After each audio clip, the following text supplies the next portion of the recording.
Vamos a continuar. Vamos a la siguiente clase en esta materia. Seguimos entonces todas tus ondas, hablando de la acción, en este caso de Dios, hablando de Jesús, y estamos hablando de la dispensación de la ley. Estamos hablando antes de que se hubiese dado el cambio del gran sacerdocio que ahora tenemos en Jesús y la dispensación de la gracia. Si analizamos Juan 3:16, hay unas propiedades y características producto del amor de Dios a favor del hombre caído. Leamos y analicemos el texto. Porque de tal manera la inmensidad de su amor amó Dios al mundo, el objeto de su amor, que ha dado el despojo de su amor a su Hijo unigénito, la dádiva de su amor, para que todo aquel que en él cree, lo universal de su amor, no se pierda el rescate de su amor, mas tenga vida eterna, la recompensa de su amor por causa de su sacrificio sustitutivo a favor nuestro. Si este fue el sentir de Dios, amarnos antes de rescatarnos en nuestra condición caída, cuanto más ahora que somos sus hijos. Por esta razón es que Pablo dice que nosotros estábamos llamados a nosotros estamos, ¿sí? Nosotros estamos llamados a reconciliar al mundo con Dios, no a Dios con el mundo. Porque Él, hablando de Dios, porque Él, a causa de la propiciación que se dio en Jesús, quedó reconciliado con el mundo. Dios no tiene problema con el mundo. El mundo tiene problemas con Dios, pero los graves problemas que el mundo tiene, hermanos queridos, no es ahora por causa de Dios, es por causa de el desconocimiento, en su gran mayoría, por causa de la ignorancia, mucho de ello. Sin embargo, hay parte de gente que tiene problemas porque han blasfemado contra el Espíritu Santo.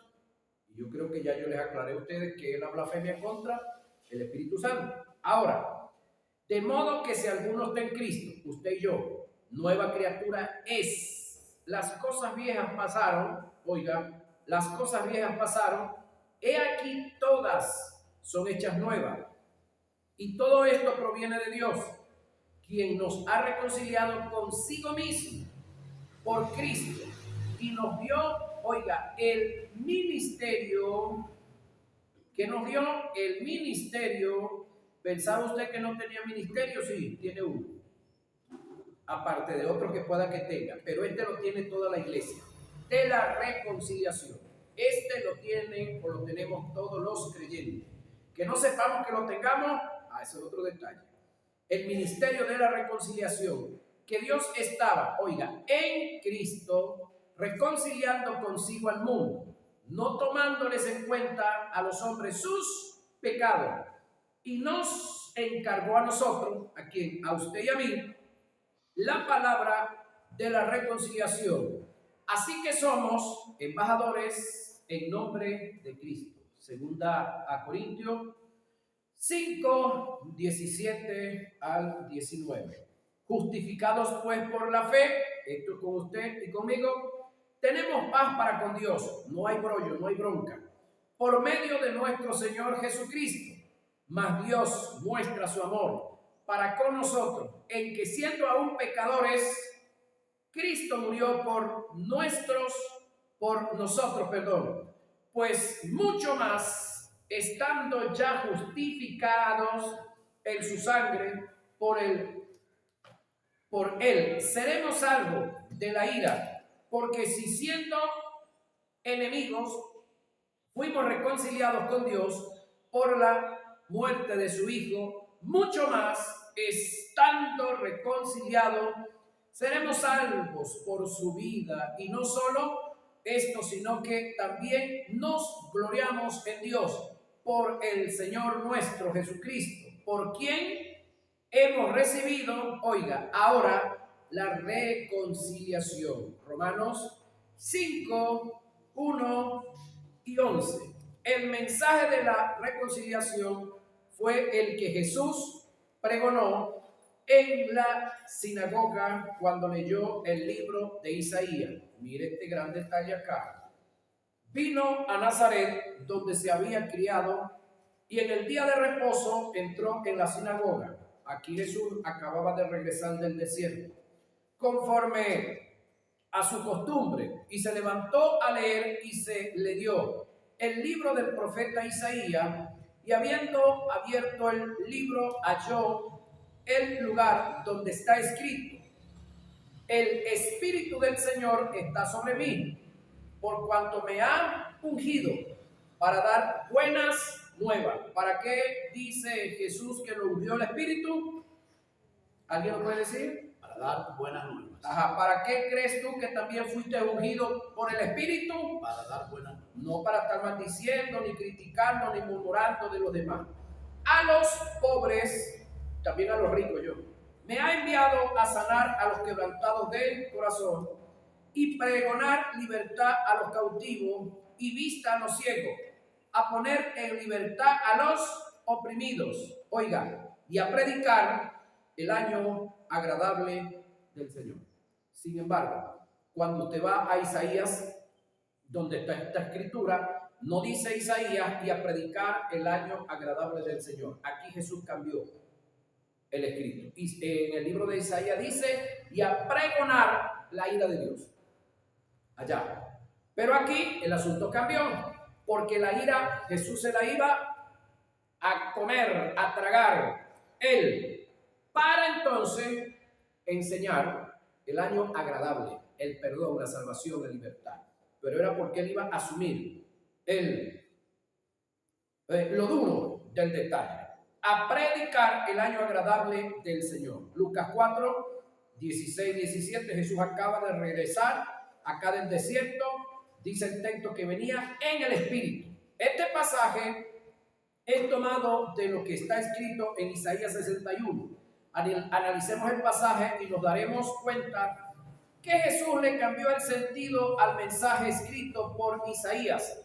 En el Espíritu el Espíritu del Señor está sobre mí, porque me ungió Jehová y me ha enviado a predicar buenas nuevas a los abatidos y vendar a los quebrantados de corazón y publicar libertad a los cautivos y a los presos, apertura de las cárceles y proclamar el año de la buena voluntad de Jehová y el día de venganza del Dios nuestro. Así lo escribió Isaías. Pero Jesús eliminó, oiga, con su venida, su presencia y su acción, eliminó la venganza del Dios nuestro. Sin embargo, Jesús la eliminó porque la asumió, porque la venganza se dio sobre él. Pero entonces esa venganza que se dio sobre él produjo para nosotros día o año agradable, que es el perdón, paga de la deuda. Isaías 61, 1 y 2. Tomemos en cuenta que el pasaje de Isaías termina anunciando la venganza de Jehová.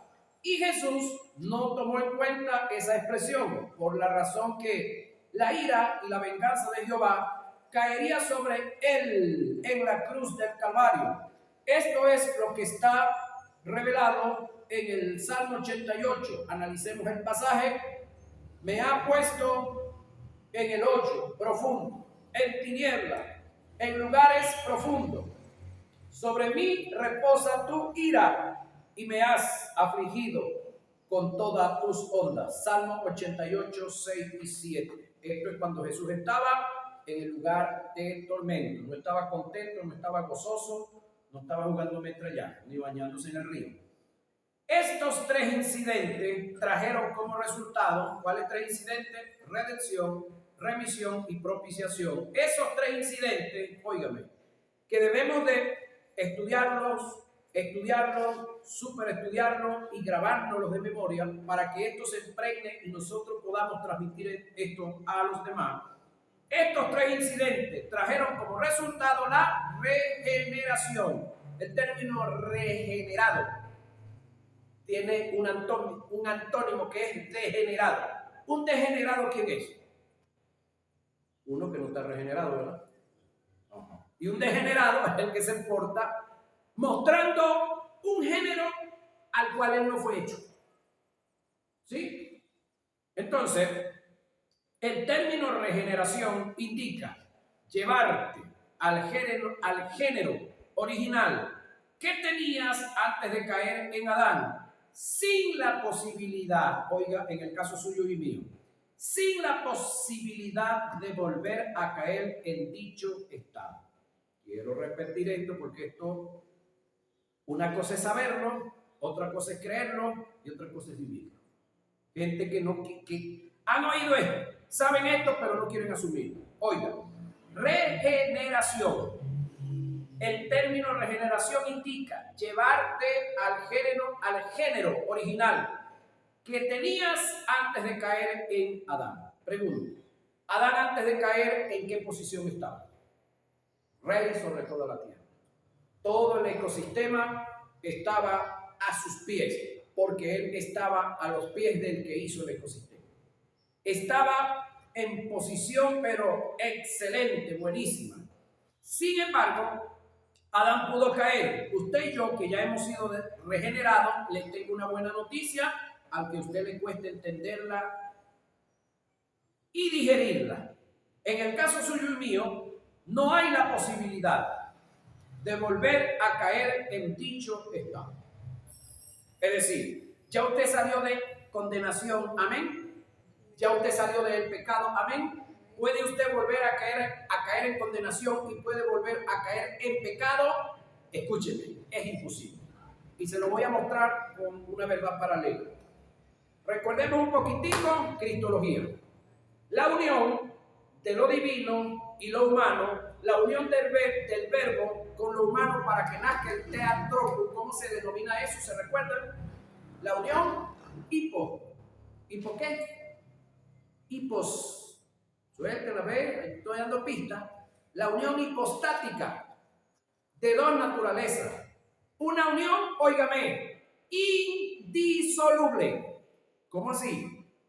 Si Jesús quisiera volver a ser el verbo, no puede. ¿Sí? Si Jesús se arrepintiese y no quisiese ser Jesús y quisiera volver a ser el verbo, no puede. Porque ese paso no tiene marcha atrás. Es como el día que usted, Rafaelito, fue y sacó la carta de soltería de atrevido y fue y la llevó y se casó. Esa carta de soltería la vio usted una sola vez en su vida. Más nunca la volverá a ver. Después de que usted se casó, jamás y nunca usted volverá a ser soltero. Puede llegar a ser viudo, divorciado o separado, pero soltero más nunca. ¿Sí? Después de que usted llegó a ser papá, como usted, un supuesto legado, se pueden morir los muchachos, como usted vuelve, como usted se quita ese título de padre. ¿Y eres abuelo también? ¿Cómo te quitas ese título? Ajá, es imposible yo. Así que todo el tiempo le van a decir, abuelito, dime tú. Ok. Entonces, la regeneración, señoras y señores, es algo que no tiene marcha atrás. Es un estado, hermano. No volveremos a ese estado.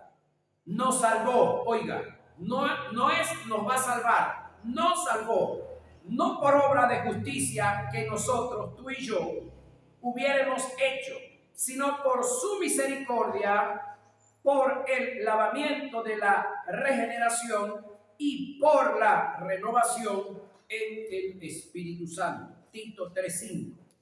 La regeneración es una renovación que se da mediante la intervención del Espíritu Santo en el espíritu del hombre, y que dicho acto es irreversible, inalterable, invariable, no tiene vuelta atrás. Esto es lo que se conoce como una verdad absoluta.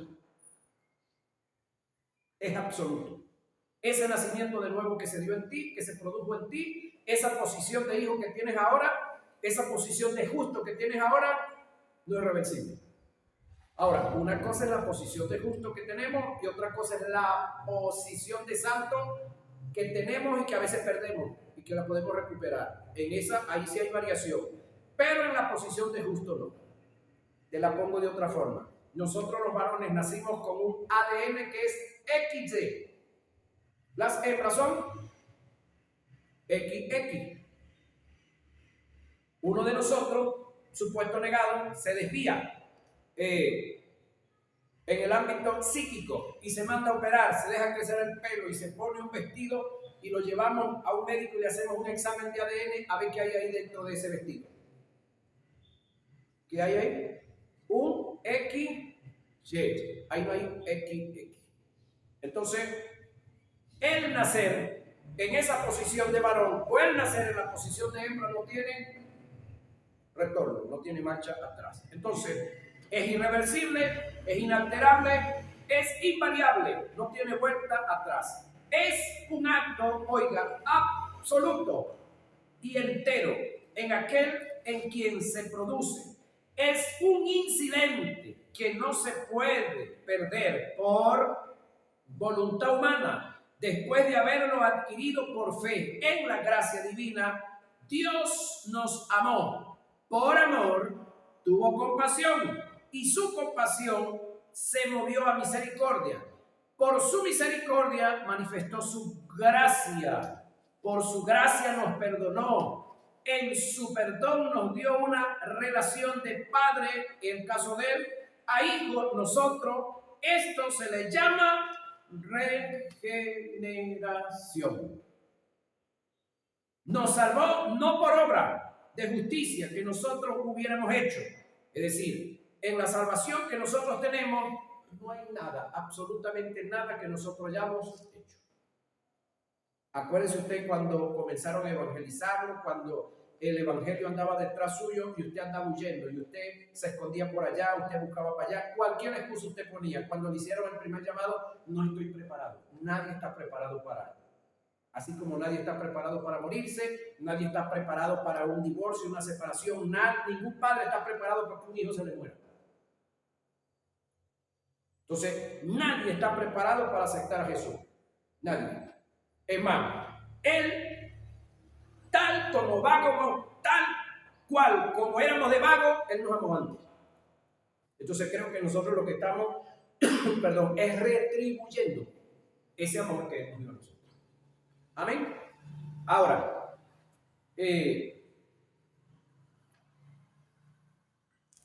regeneración viene del griego, palingenesia. No, perdón.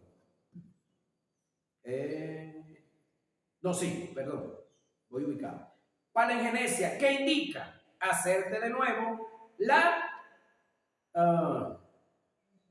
regeneración no es aplicable, oiga, al remiendo o a la reestructuración. Somos nuevos, somos nuevas criaturas.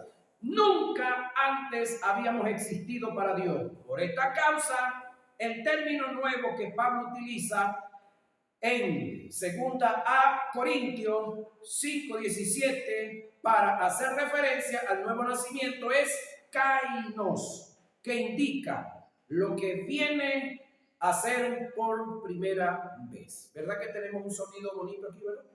Ok, aquel ya está y mira, lo vamos a llevar, lo vamos a restaurar, le vamos a poner las tablas nuevecitas, le vamos a poner las cosas que lo cubren nuevas y cualquier cosa que le falte. Cuando lo traigan, lo van a traer como nuevo. Pero no es nuevo. Nuevo es ese, que no había existido. ¿Sí? Entonces, esa es la condición. Es decir, cuando yo llegué a Cristo, cuando usted llegó a Cristo, usted pasó a ser un nuevo pueblo. Usted fue gentil, ahora no es gentil. Usted fue pecador, ahora no es pecador. El que de Israel llega fue israelí, ahora para efecto de Dios no es israelí, es iglesia. Por eso es que para Dios existen tres pueblos. Los gentiles, que fue lo primero que hizo, de entre los gentiles sacó a Israel, de varios pueblos gentiles sacó a Israel, Israel se le descarrió, le dio la espalda, lo traicionó, entonces determina hacer un nuevo pueblo. ¿Cuál es ese nuevo pueblo? La iglesia. ¿Quién es ese nuevo pueblo? Nosotros. Nosotros. Nuevo. Caino no existía.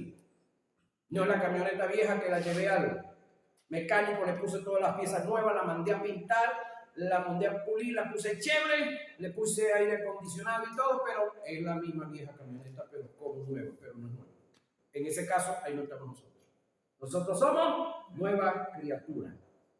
Amén. De paso, con nuevo pacto. De paso, con nuevo sacerdocio. Y el sacerdocio que tenemos ahora dice que el gran sumo sacerdocio eterno. Por lo tanto, no hay cambio de sacerdocio. ¿Qué indica lo que viene a hacer por primera vez? Caino tiene que ver con lo que nunca ha existido, es decir, 0 kilómetros. De modo que nosotros no tenemos pasado para Dios. En Él somos un presente y nos proyectamos hacia un futuro. Un futuro para Él.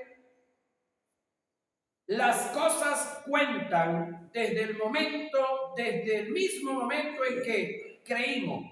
La Escritura Sagrada nos muestra la fuerza de la regeneración que se dio mediante Jesús. El texto dice: si el Hijo os libertare, seréis verdaderamente libres. Juan 8:36. Este pasaje encierra una verdad revelada que a muchos no se les ha iluminado para mayor comprensión del mensaje que se quiere transmitir. En el escrito voy a relatar una historia que se dio en algún lugar del mundo. Se cuenta de un individuo que asesinó a un sinnúmero de mujeres y su modus operandi era el de violar y estrangular. Finalmente, decapitarla. Este individuo fue apresado y condenado a la pena máxima. Habiendo cumplido su condena, salió en libertad. Oiga, en la noche de su liberación, se fue a un sitio apartado en la soledad. Al amanecer, fue interceptado por una unidad policial, deteniéndolo preventivamente. La razón fue que esa misma noche de su liberación apareció una mujer violada, estrangulada y decapitada. Al ser juzgado por el tribunal como supuesto asesino, lo hallaron culpable por el hecho de no tener una coartada.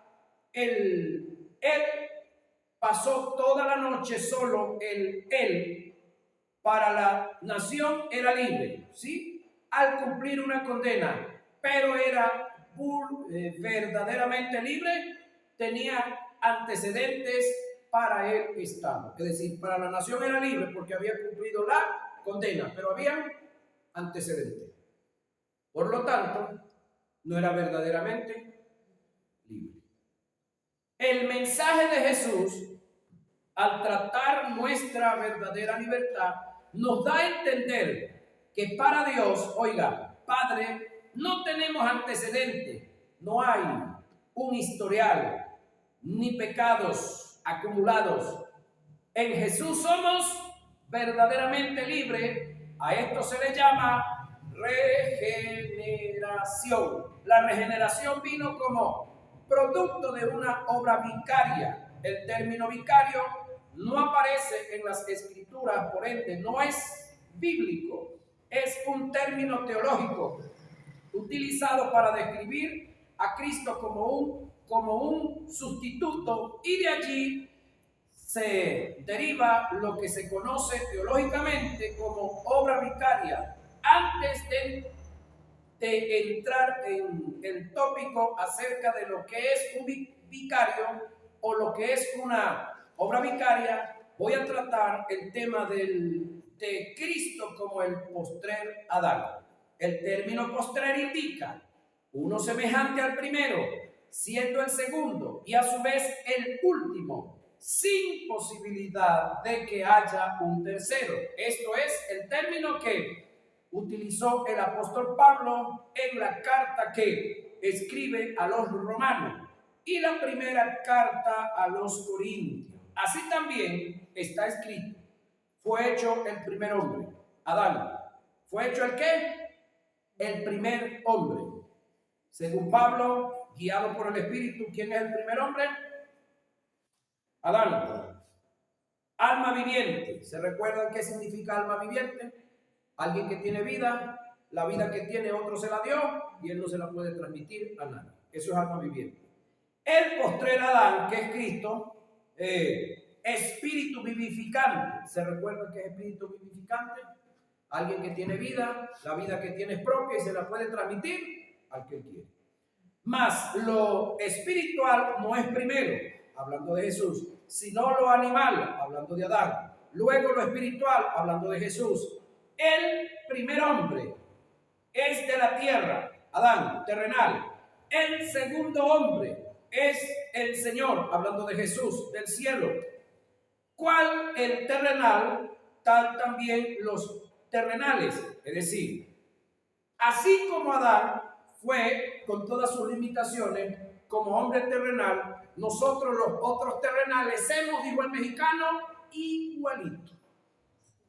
¿Sí? Esa es fácil de aceptar y de entender. La que viene ahorita es la que a veces no la queremos aceptar.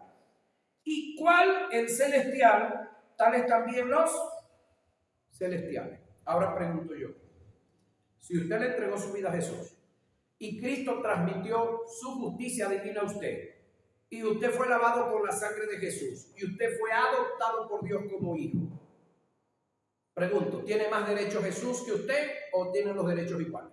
Derechos iguales. Y entonces, ¿por qué a veces nos sentimos o nos miramos nosotros mismos con autodepreciación y baja estima? ¿Por qué a veces miramos a Jesús como Padre? Jesús es nuestro hermano mayor. ¿Sí? El Padre aquí es Dios.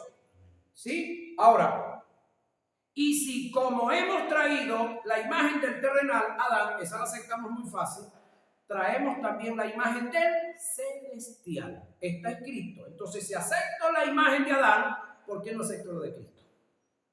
Parece que ahí tenemos que autoevangelizarnos, ¿no? Reeducarnos, ministrarnos.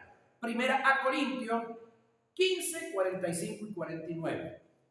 Por tanto, oiga, no por tonto, como el pecado entró en el mundo por un hombre, ¿quién fue ese? Adán. Ajá, y por el pecado la muerte, así la muerte pasó a todos los hombres. De eso estamos claros. Por cuanto todos pecaron, ahí está usted, yo también. Pues antes de la ley había pecado en el mundo, pero donde no hay ley no se inculpa de pecado.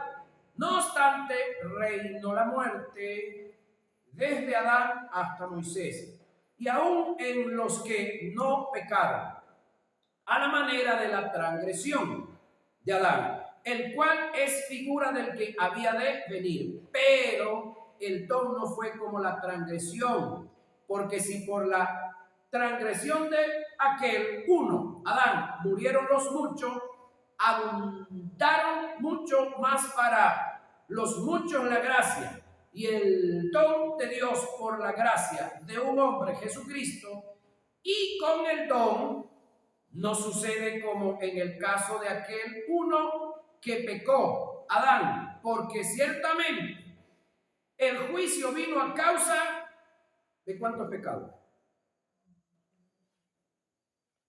Lo que está leyendo la guía, por favor, dígame cuántos pecados produjeron el juicio.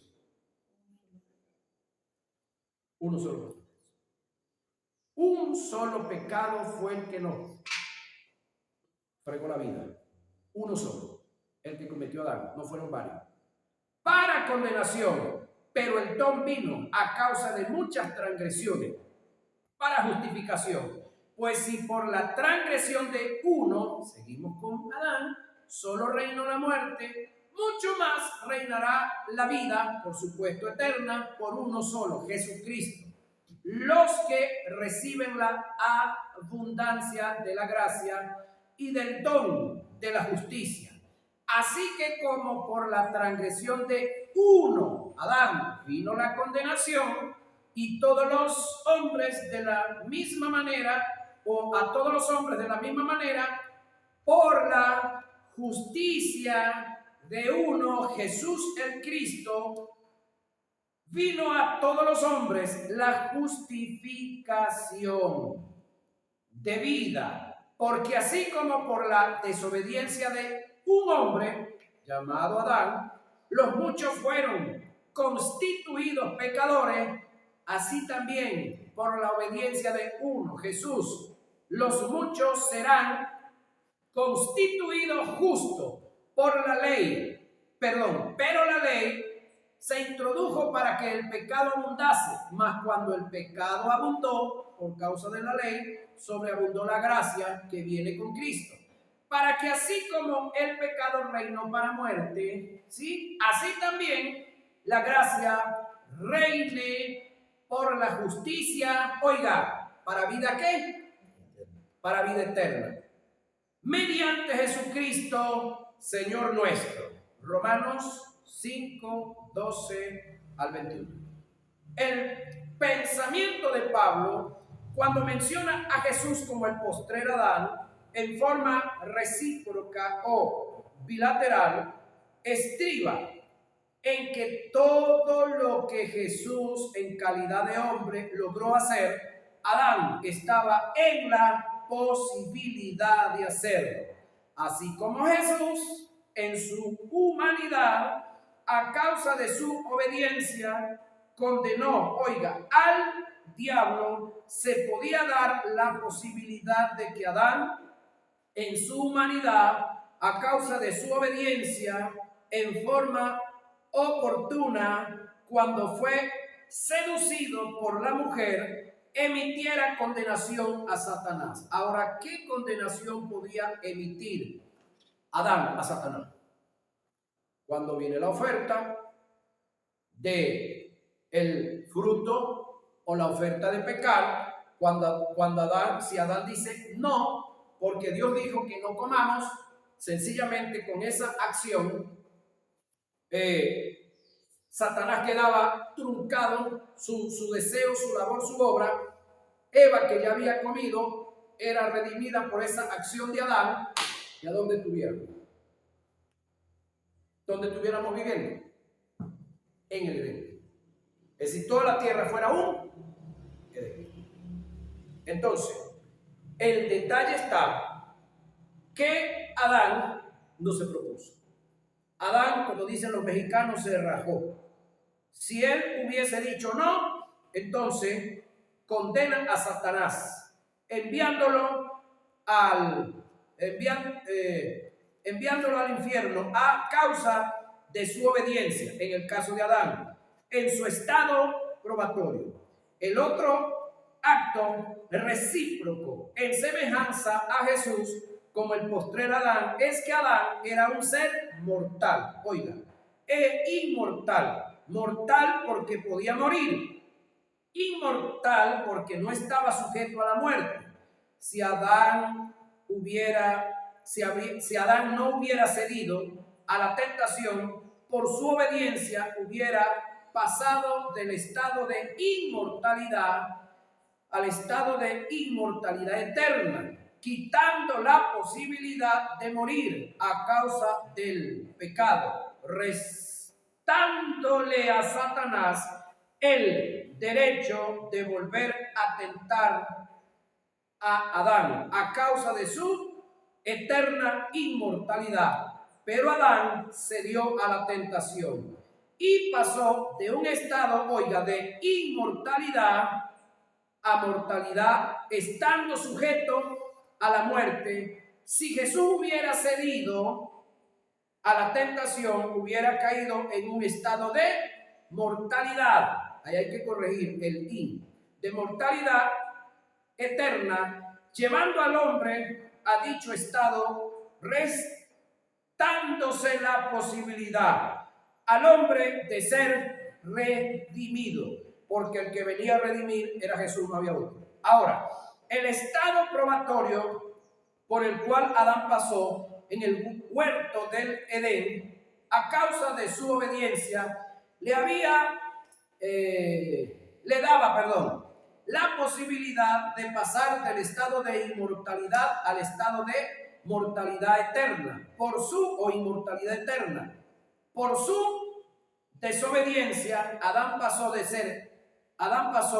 del estado de inmortalidad al estado de mortalidad. Gracias a Dios que no fue eterno, ¿no? Lo que hizo posible que Dios sacara al hombre del estado de mortalidad, además de la obediencia de Jesús, es que el hombre pecó. El hombre pecó en el tiempo. En el caso contrario, Luzbel pecó en la eternidad. Todo lo que sucede en el tiempo, Cronos, el tiempo de nosotros, Dios lo puede regenerar. Lo que se da en la eternidad, en el tiempo Cairo, es irreversible. Por lo tanto, ¿por qué el diablo no puede ser perdonado? Los demonios, ¿por qué no pueden ser perdonados? Y los ángeles caídos, ¿por qué no pueden ser perdonados? Porque ellos pecaron en el tiempo caído. En el tiempo de que lo que se hace, lo que se dijo y lo que está establecido es irreversible. Ese es el gran detalle. No es que no hay amor en Dios para perdonar, sino que lo que se hizo ahí permanece. En el caso de Jesús, como el postrer Adán, por igual, era mortal e inmortal. Jesús, por ser mortal por causa del estado de pecado que Dios puso sobre él en la cruz, murió, tanto física como espiritualmente. Pero por causa de su obediencia al cumplimiento de la ley y los mandamientos de Dios, fue justificado y vivificado en el Espíritu, resucitándolo de entre los muertos, pasando al estado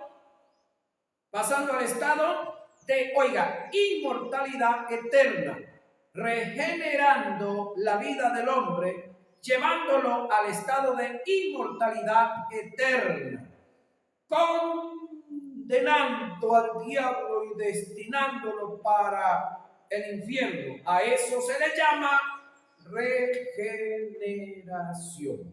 Ahora, los mismos valores que están en Cristo Jesús ahora han sido transferidos a nosotros en nuestro espíritu. ¿Cuáles? La inmortalidad eterna. Físicamente puede que muramos, pero para eso también hay un remedio ya. Para nuestros hermanos que murieron, que está escrito en la palabra, que van a resucitar.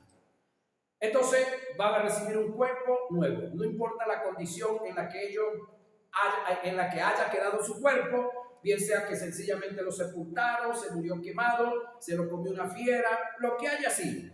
Si Dios hizo el cuerpo por primera vez, no puede hacer otro, sin tanto que ha hecho. Ahora, el detalle está acá, que todos los que creen en Él, hablando de Jesús, por causa de lo que Jesús hizo, en su obediencia, como el postrer Adán, todos los que creen en Él, ¿quiénes son esos? Los que creen en Él. ¿Hay aquí gente que cree en Él? Amén. Él, por fe, en la gracia de Dios, se les concede el estado de inmortalidad eterna, pasando a gozar de dicho estado en el Espíritu, en forma integral y absoluta, complementándose cuando venga la reestructuración en el traslado de la iglesia. Es decir, lo que falta por completar, se recuerdan que esto corruptible se ha vestido de incorrupción. ¿De qué parte, de qué está hablando ahí? Esto corruptible se ha vestido de incorrupción. ¿Qué cosa de nosotros, de los tres componentes que somos, es corruptible? Nosotros somos un espíritu que tiene un alma y vive en un cuerpo.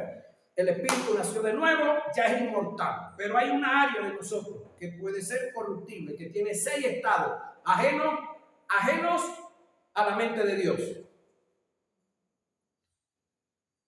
Mente carnal, mente corrompida, mente vana, mente entenebrecida, mente cauterizada, hay una que se me escapa para la 6, y mente espiritual.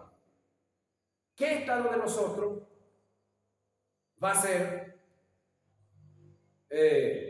transformado? La mente, señores y señores, porque el cuerpo va a ser vestido de inmortalidad. Ahora, el alma tiene que ser restaurada en su totalidad. No vendrán más malos pensamientos. ¿Sí? Entonces, eso es regeneración, pero falta una completación, que va a ser el día del arrebatamiento. La obra vicaria define un acto realizado o sufrido en favor de otro para que los beneficios del acto se transfieran al beneficiario. El término vicario indica una sustitución se dice, de alguien que ocupa un lugar dejando de ser beneficiado para que otro sea beneficiado. Cristo murió no solamente a favor nuestro, sino en el lugar nuestro. Él fue hecho maldición por nosotros para que nosotros fuésemos hechos bendición por Él. Romanos 5, 6 y 8. Gálatas 3:13. El término vicario está en contraste del sicario. El vicario entrega la vida, el sicario la quita. Jesús manifestó ser el vicario de Dios. Él dijo: yo soy el buen pastor, y el buen pastor va y se come todas las ovejas. No, así no es, no, creo que leí mal. Yo soy el buen pastor, y el buen pastor trasquila y pelea con las ovejas. ¿No? Ajá. El buen pastor su vida da por las ovejas. Juan 10, 14. Amén. Ok. El tiempo sigue corriendo y no se detiene, y ya se nos fue.